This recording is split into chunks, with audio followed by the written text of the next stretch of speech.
that surely Allah is going to humiliate the disbelievers. It is the only surah of the Quran, Surah Al-Tawbah, which is starting without Bismillah Rahman Rahim. Bismillah Rahman Rahim shows that Allah is starting the chapter of the Quran by saying that in the name of Allah, who is merciful, who is merciful. So he's showing that I am merciful, and he's not interested to punish us. We are the one who are deserving to be punished.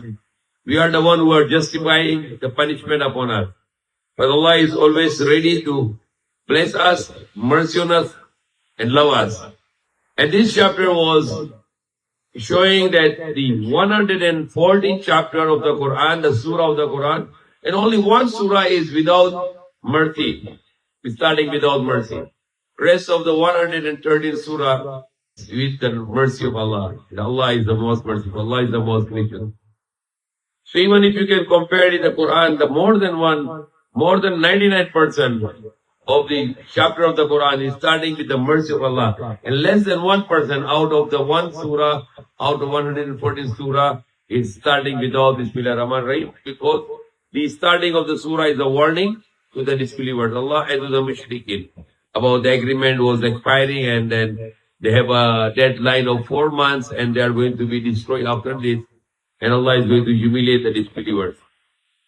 وَأَذَانٌ مِّنَ اللَّهِ وَرَسُولِهِ إِلَى النَّاسِ يَوْمُ الْحَجِّ الْأَكْبَرِ أَنَّ اللَّهَ بَرِيءٌ مِّنَ الْمُشْرِكِينَ وَرَسُولُهُ. That the announcement from Allah and His Messenger to the people of the world on the day of Hajj Akbar, the great Hajj, the greatest Hajj. إِنَّ اللَّهَ بَرِيءٌ مِّنَ الْمُشْرِكِينَ وَرَسُولُهُ. That Allah is free from any obligation for the mushrikeen and His Messenger also. And then if you repent to Allah, then it is better for you. Surah Al-Tawbah is full of warnings. And Tawbah means to repent. Fear Allah is good for you, or else you are going to be punished. Because not Allah is only merciful and forgiving, but one of the name of Allah is also punishing.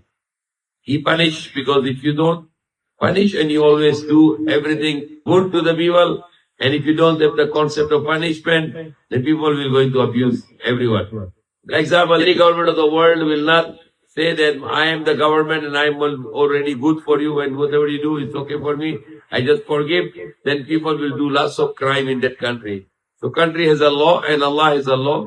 And law of Allah is not just mercy, love and caring, but the law of Allah also has a justice, and there should be people who deserve to be punished. They should be punished also. May Allah save us from His punishment and His anger, and may Allah be happy with us. Enter to us in Jannah, the Firdaus in paradise, the next night, forever. Amen. And then it also mentioned about munafiqin here, the hypocrites here in this surah. Disbelievers, mushrikeen, and munafiqun, the hypocrites. Allah subhanahu wa ta'ala said also about the mushrikeen, that they are unclean. Unclean means they're spiritually unclean because they are idol worshipping. So don't let them come near to Masjid al-Haram after that year. Means Allah is giving the warning to the believers that they should not be allowed to enter in Masjid al-Haram after that year because they are unclean. They are idol worshippers. So they consider it as a spiritual dirt in themselves. And these people with spiritual dirt, they cannot enter the great mosque in Makkah, which is a mosque which was built by Prophet Abraham thousands of years ago, and is still continuation of tawaf and all kind of ibadah there for thousands of years. And Allah is warning also those people who are giving the priority to their fathers and their sons, who are accepting, who want to give the priority to the kufr, to the disbelief upon their iman, upon their faith. Then Allah said also, قُلْ إِنْ كَانَ آبَاؤُكُمْ وَأَبْنَاؤُكُمْ وَإِخْوَانُكُمْ وَأَزْوَاجُكُمْ وَعَشِيرَتُكُمْ وَأَمْوَالٌ اقْتَرَفْتُمُوهَا وَتِجَارَةٌ تَخْشَوْنَ كَسَادَهَا وَمَسَاكِنَ تَرْضَوْنَهَا أَحَبَّ إِلَيْكُم مِّنَ اللَّهِ وَرَسُولِهِ وَجِهَادٍ فِي سَبِيلِهِ فَتَرَبَّصُوا حَتَّى يَأْتِيَ اللَّهُ بِأَمْرِهِ وَاللَّهُ لَا يَهْدِي الْقَوْمَ الْفَاسِقِينَ. Allah said, oh, you believe. Allah said to Prophet Muhammad to say to them, say to them, sabihin mo sa kanila, if your fathers and your sons and your brothers and sisters and your wives, your spouses and your relatives and your wealth and your trade and your houses are more lovable to you more than Allah and His Messenger, and to struggle in way of Him, in His way, the way of Allah. فَتَرَبَّصُوا, then you wait, حَتَّى يَأْتِي اللَّهُ بِأَمْرِهِ, until Allah bring His command, and that commandment is the great punishment of Allah. وَاللَّهُ لَا يَهْدِي الْقَوْمَ الْفَاسِقِينَ. And it's mentioned in Surah Al-Tawbah about Yom Hunayn, Battle of Hunayn, when the believers were used to be victorious, even though with a small number. But there was a time in the Battle of Hunayn they become in big numbers.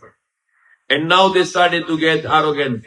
And they are starting to boost them that we are going to finish these people in the Hunayn. And we are going to be victorious. And they forget Allah. They not even say Inshallah. So Allah punished them by inflicting the fear in their hearts. And most of the Sahaba, they run away. Except you. Like Ali, he did not run away. Most of the Sahaba, they run away in the Battle of Hunayn. And the Prophet ﷺ was up front. He goes with his horse, holding the sword, and he go and attack to the army alone. That is our Prophet Muhammad ﷺ, the greatest, the bravest human being in the world. He attacked to the army of the thousands of people alone, all alone, with holding the sword in the horse. And he attacked them. So his followers, they U-turned and they joined him. And when he attacked them alone, to the thousands of people of army, he was reading some poem, and he was saying, Inni anan nabiyyu la kadhib. Surely I am the prophet, I am not a lie. I am not saying a lie. Inni ana ibn Abdul Muttalib. Inni ana ibn Abdul Muttalib. And I am the son of Abdul Muttalib.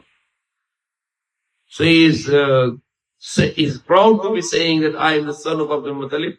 There are lots of people in Muslim Ummah, they are not using their mind and they are accusing of Abdul Muttalib being a mushrik. And if he was a mushrik, how the Prophet Muhammad is reading the poem, mentioning his grandfather, and he's proud of him that he was a great leader. And he is giving the reference, I am the son of Abdul Muttalib. I am not a lie. I am the prophet. I am not a liar. So it's how dare the people can not to see their own self, to look in your own self, who you are, and you are pointing the grandfather and father and mother of Prophet Muhammad being a disbeliever. Subhanallah. And even the uncle Abu Talib, who was a protector to Prophet Muhammad, accusing him of a disbeliever. Who they are, who these people, where they guide, wakit mere sir karapatan, wala sila karapatan. To judge these great people, the parents of Prophet Muhammad, grandfather of Prophet Muhammad, the uncle of Prophet Muhammad. There is one uncle, Abu Lahab, who was a disbeliever, and Allah mentioned it in the Quran. تبت يدا أبي لهب وتب ما أغنى عنه ماله ما كسب سيصلى نارا ذات لهب وامرأته حمالة الحطب في جيدها حبل من مسد. So Allah said that Abu Lahab and his wife, they both were doing trouble to Prophet Muhammad, and Allah said both will be in hellfire. So that is very important to us to, if you are not very, very sure, 100% sure, better keep shut your mouth, because all this mouth, these words will bring you to the hellfire in the next life. Prophet Muhammad said, if you say to someone, he's kafir, and if he's not kafir, you become the kafir now. You become a disbeliever now. If you say someone that he's a disbeliever, and if he's not a disbeliever, then you become automatically a disbeliever, and all your good deeds are already zero. So may Allah guide us, and may Allah protect us to be prejudiced, to accuse people for things which they never committed. And that is danger for people who are doing that. They will be inviting the hellfire for themselves in the next life. May Allah save us from hellfire, right? From his anger, and Allah be happy with us in the next life.